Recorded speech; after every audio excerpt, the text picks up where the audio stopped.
ভাবো তো, আজ থেকে প্রায় ১২০০ বছর আগে না ছিল আধুনিক টেলিস্কোপ, না ছিল স্যাটেলাইট, না ছিল কম্পিউটার।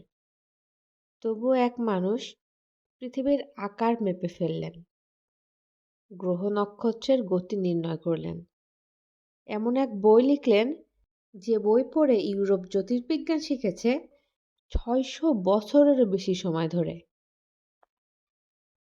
কে ছিলেন সেই মানুষ? কিভাবে এক দূরবর্তী মধ্য এশিয়ার ছেলে পুরো বিশ্ব বিজ্ঞান ইতিহাসে নিজের নাম খোদাই করে গেলেন?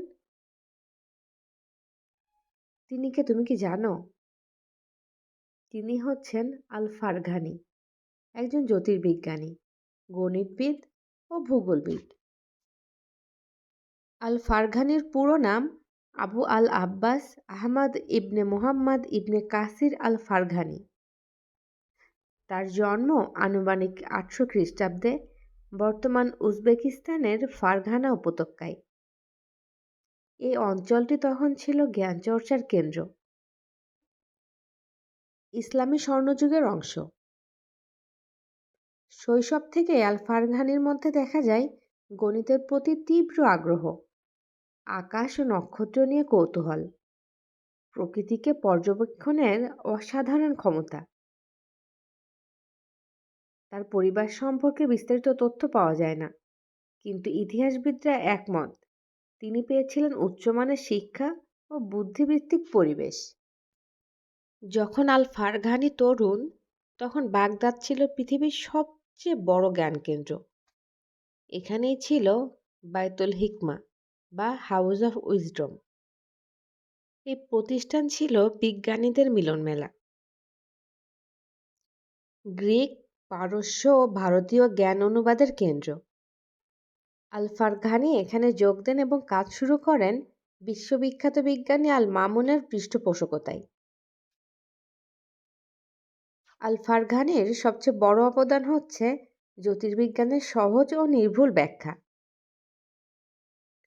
তার বিখ্যাত গ্রন্থ কিতাব ফি জাওয়ামি ইলম আর নুজুম, এটা আকাশবিজ্ঞানের মূলনীতি। এই বইয়ে তিনি গ্রহের দূরত্ব ব্যাখ্যা করেন, সূর্য ও চাঁদের গতি বিশ্লেষণ করেন, পৃথিবীর পরিধি নির্ণয় করেন। সবচেয়ে গুরুত্বপূর্ণ বিষয় হচ্ছে তিনি টলেমির জটিল তত্ত্বকে সহজ ভাষায় ব্যাখ্যা করেন, যাতে সাধারণ শিক্ষার্থীও বুঝতে পারে। আল ফারঘানি প্রথম বিজ্ঞানীদের একজন যিনি বলেন পৃথিবী গোলাকার। তিনি পৃথিবীর ব্যাস ও পরিধির হিসাব দেন, যা আধুনিক বিজ্ঞানের সঙ্গে অবিশ্বাস্যভাবে কাছাকাছি। এই হিসাবই পরে ইউরোপীয় নাবিকদের কাজে লাগে, কলম্বাসের অভিযানের ভিত্তি তৈরি করে। তোমরা জানলে অবাক হবে, আল ফারঘানির কাজ আমেরিকা আবিষ্কারের পথও খুলে দেয়। আল ফারঘানি শুধু জ্যোতির্বিজ্ঞানীই ছিলেন না, তিনি ছিলেন একজন দক্ষ প্রকৌশলীও। মিশরে তিনি কাজ করেন নীল নদের পানির উচ্চতা পরিমাপ যন্ত্র নির্মাণে। এই যন্ত্রটিকে বলা হয় নীলোমিটার। এই যন্ত্র বন্যার পূর্বাভাস দিত, কৃষি পরিকল্পনায় সাহায্য করত এবং কর নির্ধারণে ব্যবহৃত হতো, যা আজও কায়রোতে তার নির্মিত নিদর্শন হিসেবে দেখা যায়। আল ফারঘানির বইগুলো ১২শ শতাব্দীতে ল্যাটিন ভাষায় অনূদিত হয়। ইউরোপে তিনি পরিচিত ছিলেন আল ফ্রাগানাস নামে। যে বিজ্ঞানীরা তার বই পড়েছেন তারা হচ্ছে রেজিওমন্টানাস, দান্তে আলিঘিয়েরি এবং মধ্যযুগের ইউরোপের জ্যোতির্বিজ্ঞানীরা। প্রায় ৬০০ বছর ধরে তার বই ছিল ইউরোপের বিশ্ববিদ্যালয়ের পাঠ্যসূচিতে। আল ফারঘানির শেষ জীবন কাটে মিশর ও বাগদাদ অঞ্চলে। তার মৃত্যু হয় আনুমানিক ৮৭০ খ্রিস্টাব্দে। যদিও তার সমাধি সুনির্দিষ্ট নয়, কিন্তু তার রেখে যাওয়া জ্ঞান আজও অমর। আল ফারঘানি প্রমাণ করেছেন জ্ঞান সীমান্ত মানে না, বিজ্ঞান ধর্ম, জাতি বা ভূগোলের ঊর্ধ্বে। তিনি ছিলেন ইসলামী স্বর্ণযুগের উজ্জ্বল এক নক্ষত্র।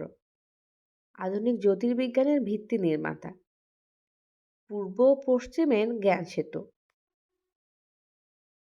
আজ আমরা আধুনিক টেলিস্কোপে তাকাই বা মহাকাশে স্যাটেলাইট পাঠাই, কিন্তু ভুলে যাই সেই মানুষদের কথা যারা অন্ধকার রাতের আকাশে তাকিয়ে বিজ্ঞানের আলো জ্বালিয়েছিলেন।